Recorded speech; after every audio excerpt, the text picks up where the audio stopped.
ओम श्री गुरुवे नमः। भाइयों एवं बहनों, राधे राधे। गोपी गीत के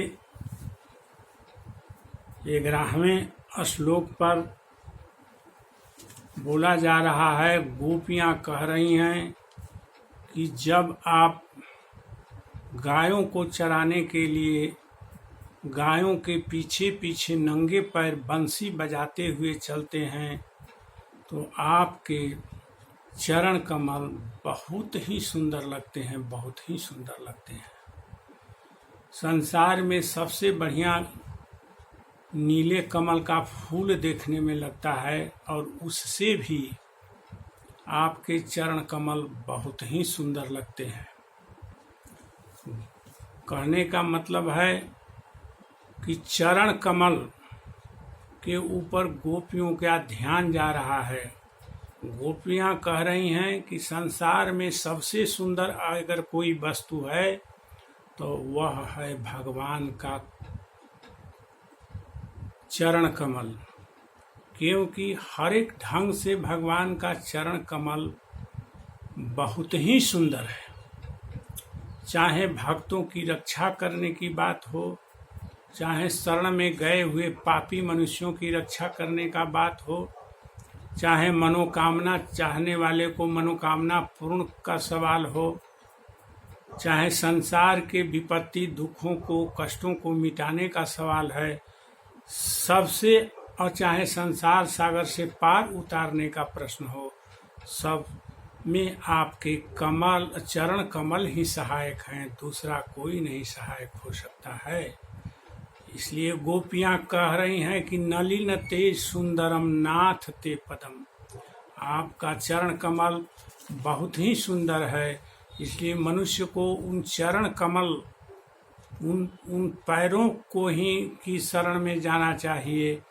कल मैंने भागवत महापुराण के 11:5-33 11वें स्कंद के 5वें अध्याय के 33वें श्लोक में यह बात बोला था कि ध्येयं सदा परिभवग्नम अभीष्ट दोहम तीर्थास्पदम शिव विरंचिनोतम शरणयम भृत्या रतिहम प्रणतपाल भाव दिपोतम वंदे महापुरुष ते चरणारविंदम। हमेशा कलयुग में भगवान के चरणों को ही ध्यान करना चाहिए, भगवान के चरणों को ही ध्यान करना चाहिए। ये भागवत महापुराण के श्लोक से मैं बताया था। आज मैं एक एक करके सभी वेदों और शास्त्रों पुराणों का उदाहरण देके बताऊंगा कि उस चरण कमल की महिमा कितनी है जो है। अब यहाँ गीता में हम चलते हैं। गीता के 15वें अध्याय में के तीसरे श्लोक में कह रहे हैं, 15 के तीसरे श्लोक में कि असंग शस्त्रेण दृढ़ेन छित्वा, यह संसार रूपी जो है वृक्ष है, जो वृक्ष को जो है कौन सा, इसको कैसे जो है हम लोग काटेंगे तो संसार से हम लोगों को मुक्ति होगी। कि असंग शस्त्रेण की जो संगति हम लोग किए हुए हैं, इस संगति को छोड़ना पड़ेगा। सांसारिक मनुष्यों से, सांसारिक पदार्थों से, सांसारिक वस्तुओं से जो हम लोगों का प्रेम है, रिश्ते नातेदारों से, इस प्रेम को हम लोग छोड़ना पड़ेगा, इस संगति को छोड़ना पड़ेगा।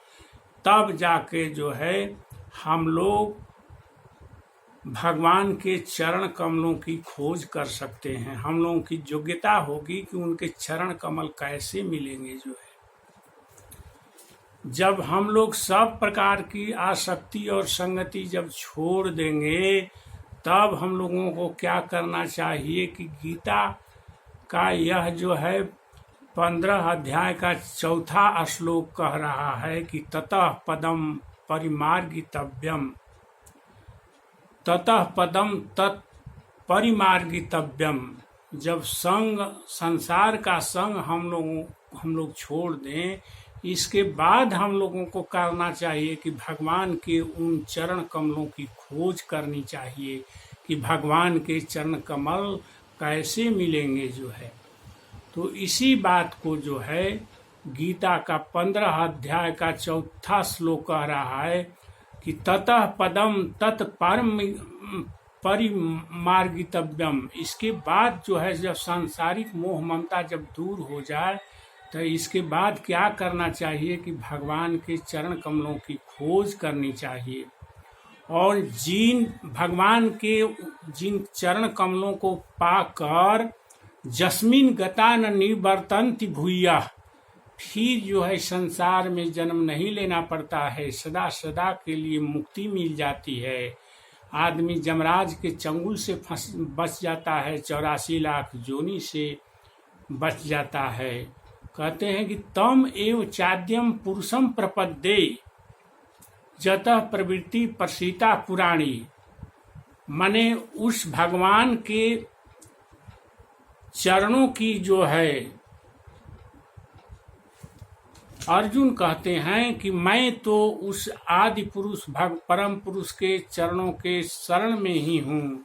अर्जुन कहते हैं कि मैं शरण में भी हूँ जिस भगवान से यह सारी सृष्टि उत्पन्न हुई है, जिसे सब भगवान से सारी सृष्टि का विस्तार हुआ है जो है।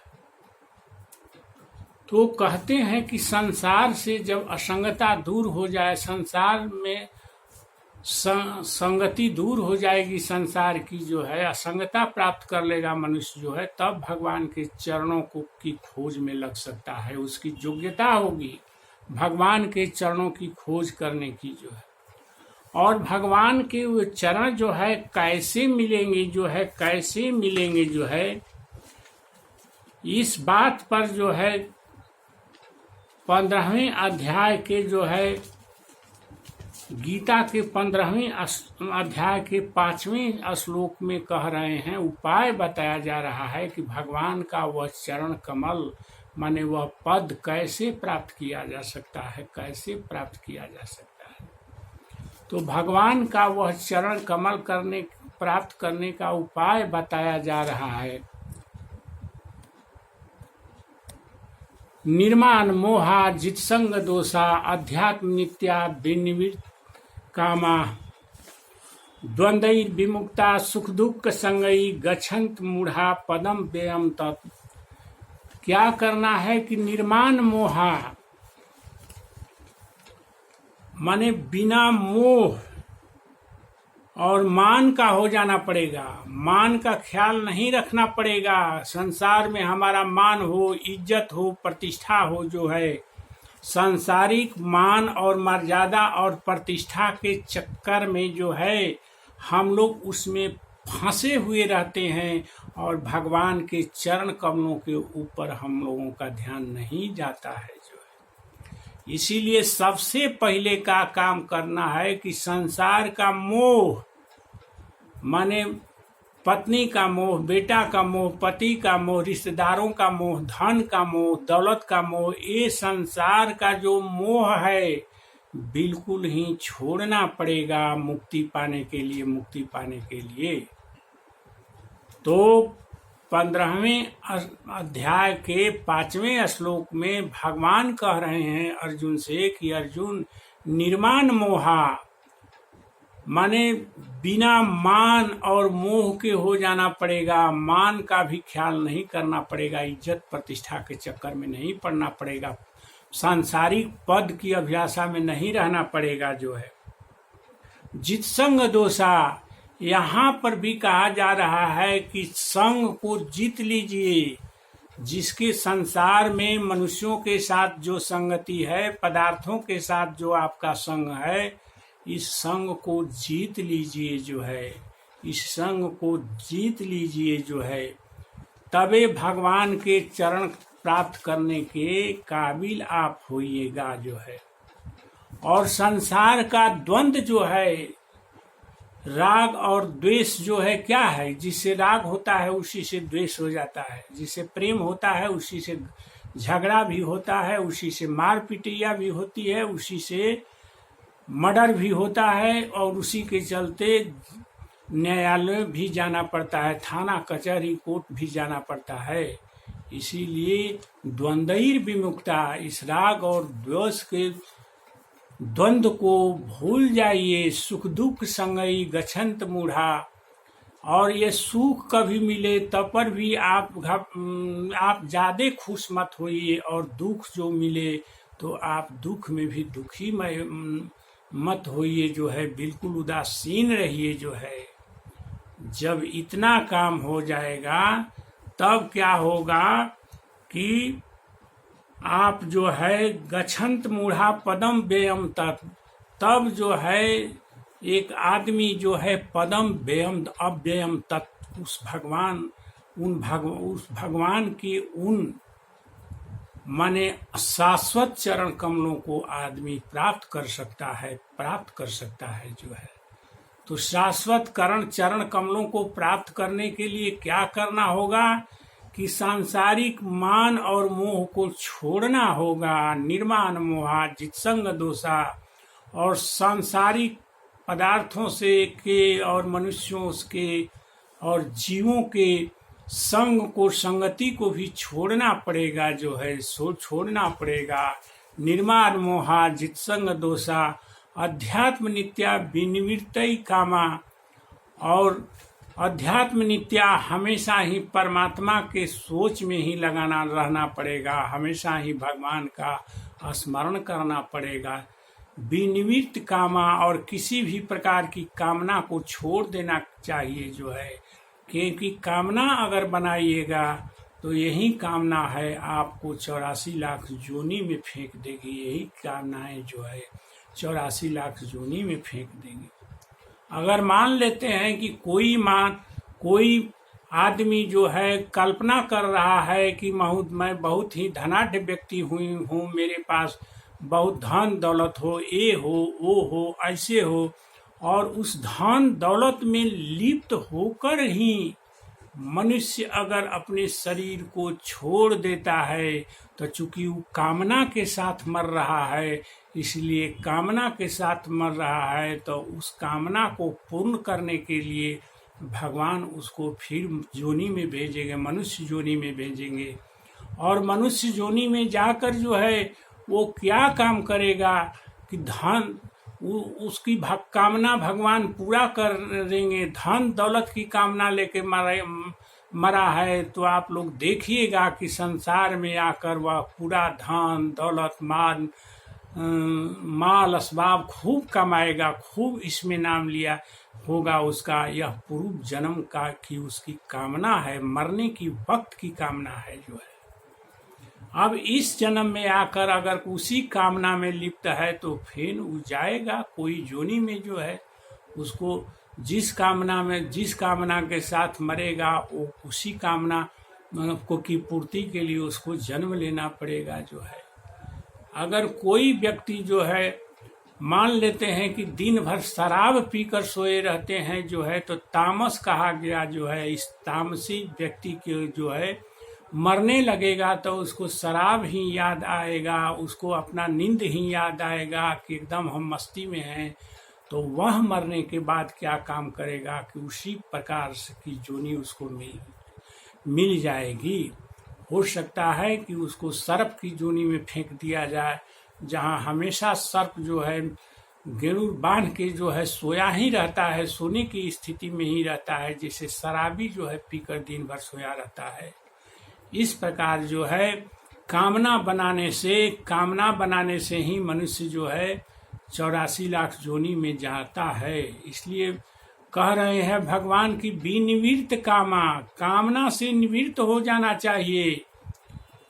प्रहलाद को भी भगवान पूछे कि बोलो क्या तुम चाहता है, हमको वरदान मांगो।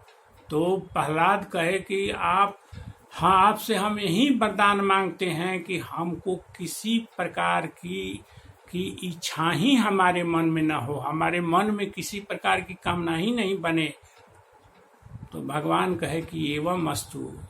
इसलिए कई हजारों बरस लाखों बरस तक जो है प्रहलाद इस पृथ्वी पर राज किए जो है। तो कामनाएं जो है छोड़ना पड़ेगा। कामना किसकी करनी है? तो कामना भगवान के चरणों की करनी है, भगवान के चरणों की करनी है। वही कामना करके हम लोग जो है भगवान के चरणों को प्राप्त कर सकते हैं। और इस संसार के आवागमन से जो है हम लोग वंचित हो जाएंगे। हम लोग बिल्कुल ही गोलोक धाम के अधिकारी बन जाएंगे। और इतने सारे काम जो है, ये जीवन जो मिला है हम लोगों की, जितने दिन की जिंदगी है, इसी जिंदगी में कर लेना है, इसी जिंदगी में कर लेना है जो है। इसको उधार देने से काम नहीं चलेगा कि आज नहीं कल करेंगे, 5 साल के बाद करेंगे, अभी तो हम लोग धन कमाना है, ये कमाना है, वो कमाना है, ये नहीं चलेगा।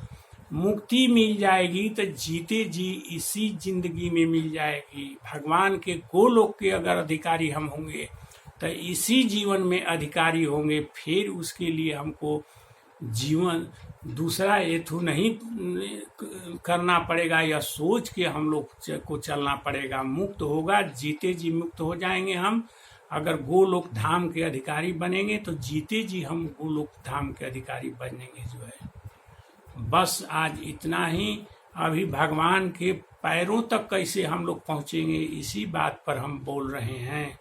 अब गीता का प्रकरण चल रहा है, गीता के ऊपर वेद में प्रकरण चलेगा जो है।